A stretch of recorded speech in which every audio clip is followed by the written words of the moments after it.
Thank you. Good morning. Thank you, Dave, for that kind introduction. Dave is someone else who, when I learned I was considering Kentucky, I thought of Dave. Everett McCorvey, who many of you know on our campus, I went to the same high school with Everett. And when I thought about, well, how did Alabama let all these great people get away, I thought it must be a special place up there. I need to go look at it. But I thank you for your warm welcome. I thank all the sponsors here that have made what has started off to be a terrific trip. I thank Commerce Lexington and the good folks of the city of Greenville who are opening their sort of arms and minds and ideas to all of us.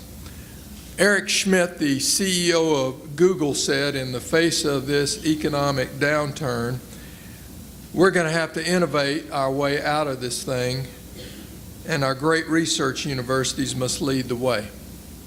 Well, I don't think Eric Schmidt got it entirely right. I think it's not only great research universities, it's great research universities and great communities. Holden Thorpe, the chancellor of the University of North Carolina at Chapel Hill, has written a book I'd recommend to you called Engines of Innovation. And commenting on Schmidt's statement, he said, the most important factor in achieving this goal is the people referred to by the social critic Richard Florida as the creative class.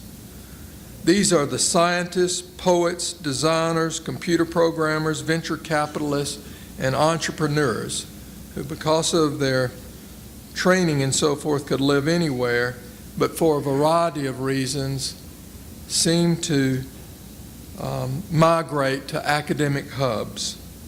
Thorpe further says this group of innovators from a variety of disciplines and walks of life are expected to provide the big and little ideas that will transform our society. These are the entrepreneurial thinkers. I'm happy to say, after spending 2 weeks in the bluegrass and traveling to other parts of the state, that entrepreneurship is alive and well at the University of Kentucky and in Lexington. And I've learned about some of this on this trip. First of all, you probably read in the newspaper this week that the University of Kentucky received a CTSA award, Clinical Translational Science Award. This is the 60th award made in the United States. I know about these awards because my previous university also fiercely competed for this award.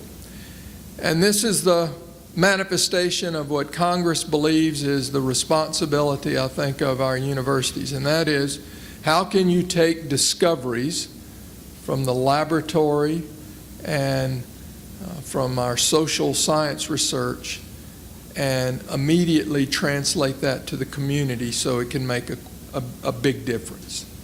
And you can only get those awards if you can demonstrate that you can pull together a variety of disciplines, not just the health disciplines, but engineering, business, social sciences, and so forth, to come together collectively to solve these big problems.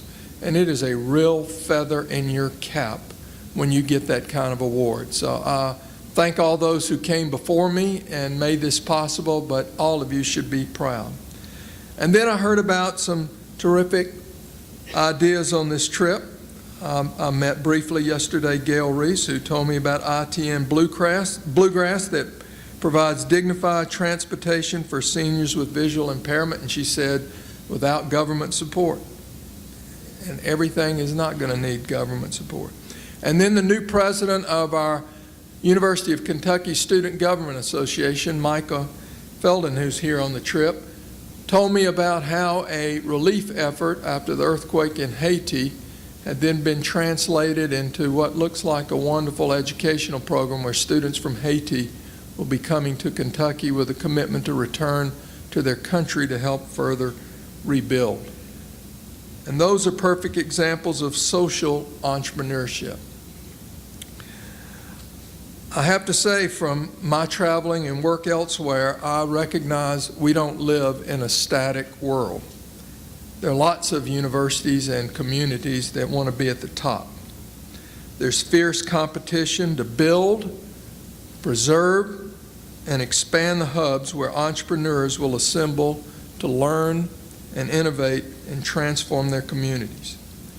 Significant investments are being made in people and infrastructure. I fell in love with Lexington and the University of Kentucky when I first interviewed and met board members, faculty, and staff, and then on a secret visit my wife and I made to Lexington to take an inside look at a place we may want to call home one day, and we are so glad we did.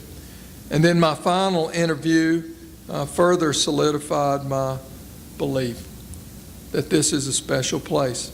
This week, I think I've met 250 to 300 faculty, alumni, donors, and civic leaders, which further confirms that I made the right choice and raises my commitment to make sure that those who chose me made the right choice. I'll close with this observation. Daniel Patrick Moynihan in 1960, when he was the ambassador to India, was asked, "How do you create a great city?" And he said, "You create a great university and you wait 200 years. Okay? Well, nearly 150 years ago, those who came before us did so. They created a university in Lexington, and many others have nurtured this institution along the way. It is a precious legacy that is now ours to preserve. But the world is moving much faster than when Daniel Patrick Moynihan made that comment when he was the ambassador to India. I dare say that he could believe the internet and global competition and trade would make India and China and Southeast Asia now countries that have eclipsed the United States when it comes to our research and development capacity. That is the speed at which we move. So I know the purpose of this trip is to discover how, but working with you at the University of Kentucky and Lexington and across the state, I want to discover how fast. Thank you very much. It's a pleasure to be here.